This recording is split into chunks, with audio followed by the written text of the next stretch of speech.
ሰላም ጤና ይስጥልን ውድ የተራራው ሚዲያ ቤተሰቦች፣ መስከረም 8 የዕለቱን ዜናዎች የማስደምጣችሁ ይሆናል። በኦሮሚያ ክልል ምስራቅ አርሲ ዞን ሮቤ ወረዳ የታጠቁ ኃይሎች በንጹሃን ሞትና የአካል ጉዳት ማድረሳቸውን፣ ጥቃቱ መደጋገሙን የወረዳው ቤተ ክህነት ተናገሩ። በወረዳው አንዴቶ 01 ቀበሌ መስከረም 5 2018 ዓ.ም ምሽት 4 ሰዓት ገደማ ታጣቂዎች ባደረሱት ጥቃት 2 ንጹሃን ሲገደሉ አንድ ሰው ቆስሏል ሲሉ ለደህንነታቸው ሲባል ስማቸው እንዳይገለጽ የጠየቁ የወረዳ ቤተ ክህነቱ አባል ገልጸዋል። በቅርቡ የታገቱ 3 ሰዎች ገንዘብ ተከፍሎም አልተለቀቁም ሲሉ አክለው ሶስቱ ሰዎች የታገቱት 2017 ዓ.ም ሰኔ መጨረሻ ላይ እንደሆነ የተናገሩ ሲሆን በነሐሴም 2 ሰዎች በታጣቂዎች ጥቃት መገደላቸውንም አስታውሰዋል። ሰሞኑን ከተገደሉት መካከል አቶ ከበደ ማሙዬ አንዱ መሆናቸውን ጠቅሰው ቤተ ክርስቲያኒቱ ለብዙ ዓመታት በጸሐፊነት ሲያገለግሉ የቆዩ ናቸውም ሲሉ ጠቅሰዋል። የሟች ጎረቤት ወይዘሮ አበሬ ስዩምን ታጣቂዎች ቤት አመልክችን ሲሏት እምቢ ብላ ስትጮህ ነው የገደሏት ሲሉም አብራርተዋል። ሟቾቹ የኦርቶዶክስ እምነት ተከታይ ናቸው ያሉት የቤተ ክህነቱ አባል በተደጋጋሚ ጊዜ ነው በኦርቶዶክስ እምነት ተከታዮች ተመሳሳይ አደጋ ሲደርስባቸው ይስተዋላል ሲሉም ገልጸዋል።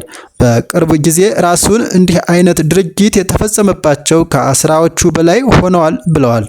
የገዳዮቹን ማንነት ስንጠይቃቸው የታጠቁ ኃይሎች ብለን ከመግለጽ በስተቀር ምንጩ ከየት ነው ማን ነው ለሚለው ጥያቄ ይሄ ነው ተብሎ የሚገለጽና የሚታወቅ ነገር የለም፣ ከየት ነው የሚለው በጣም ግራ የሚያጋባ ነው ሲሉም አስረድተዋል። በተያያዘ ዜና በኦሮሚያ ክልል ምስራቅ ሐረርጌ ዞን ጭናቅሰን ወረዳና በምዕራብ ሐረርጌ ዞን ዶባ ወረዳ መስከረም 1 ቀን የሶማሌ ክልል የጸጥታ ኃይል አባላት ናቸው የተባሉ አካላት በፈጸሙት ጥቃት የ5 ሰዎች ሕይወት ማለፉን ዋዜማ ከምንጮቻቸው ሰምታለች። በጥቃቱ ሕይወታቸው ያለፈው የጭናቅሰን ወረዳ ነዋሪዎች መሆናቸውን ያስረዱት ምንጮቹ በሌሎች 6 ሰዎች ላይ ደግሞ ከባድና ቀላል የአካል ጉዳት መድረሱንም ገልጸዋል። ጳጉሜ 5 ላይም በዶባ ወረዳ ኩርፉ መቱ ቀበሌ የታጠቁ ኃይሎች ባደረሱት ጥቃት ቁጥራቸው በውል ያልታወቁ ሰዎች አካላዊ ጉዳት ደርሶባቸዋል ሲሉም ገልጸዋል።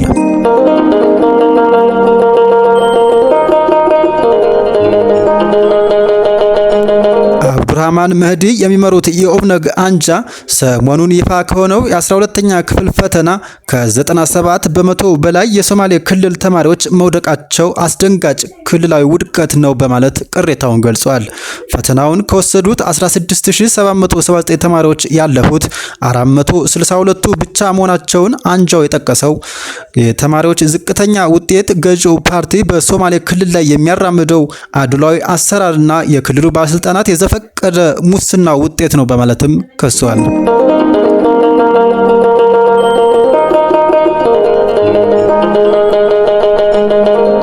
የኤርትራ ማስታወቂያ ሚኒስቴር የኢትዮጵያ ገዥ ፓርቲ ባለስልጣናት በባህር በር ዙሪያ የሚያራምዱት ትርክት ቢራቢሮ መቀመጫዋን መሸፈን ሳትችል መሬት ትሸፍናለች የሚለውን አገራዊ ብሂል የሚያስታውስ ነው በማለት ተሳልቀዋል።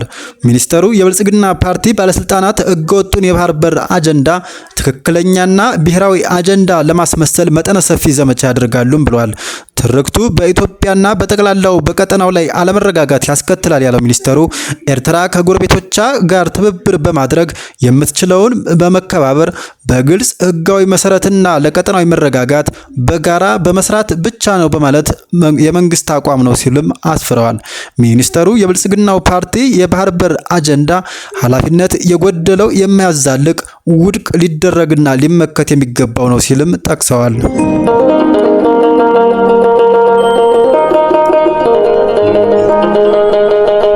የተመድ የሰብአዊ መብት መርማሪዎች ቡድን የደቡብ ሱዳን ባለስልጣናት የአገሪቱን አንጡራ ሀብት እየዘረፉ ይገኛሉ በማለት አዲስ ባወጣው መረጃ ከሷል።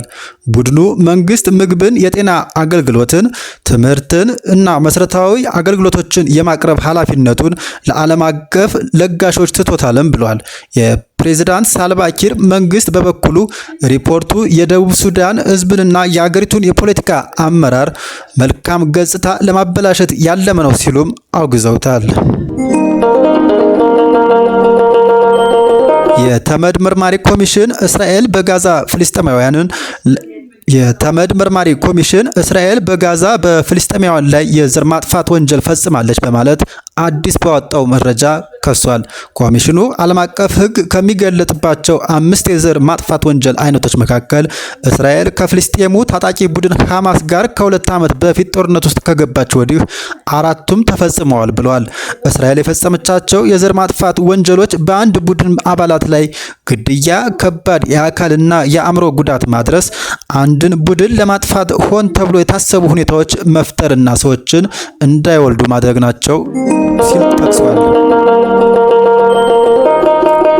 በመጨረሻም የአማራ ክልል ትምህርት ቢሮ የትምህርት ሚኒስቴር በፊዚክስ ፈተና ላይ ያልተገባ የፈተና እርማት እንዳለው አረጋግጫለሁ ሲል ከሷል። የአማራ ክልል ትምህርት ቢሮ የአማራ ክልል ትምህርት ቤቶችና ተማሪዎች በከፍተኛ የሰላም እጦት ውስጥ ሆነው ቢፈተኑም ፖለቲካዊ ሸፍጥ ተሰርቶባቸዋል ሲል አቤቱታ አቅርቧል። ከዚህም የክልሉ አንድ ትምህርት ቤት የቅሬታ ደብዳቤ መረዳት እንደቻል ነው ትምህርት ሚኒስቴር የአማራ ክልል ፈተናዎችን በቅጡ እንዳላረማቸው ጠቋሚ ነው ሲል አውግዟል። ለምሳሌ የሚያክል የፊዚክስ ፈተና ከ60% በላይ አልታረመም ሲልም በማስረጃ በማስደገፍ ቅሬታውን አቅርቧል። ይሁን እንጂ በማስረጃ በማስደገፍ ቅሬታውን ያቅርብ እንጂ እስካሁን ችግሩ እንዳልተፈታም መረጃውን ማረጋገጥ ችለናል።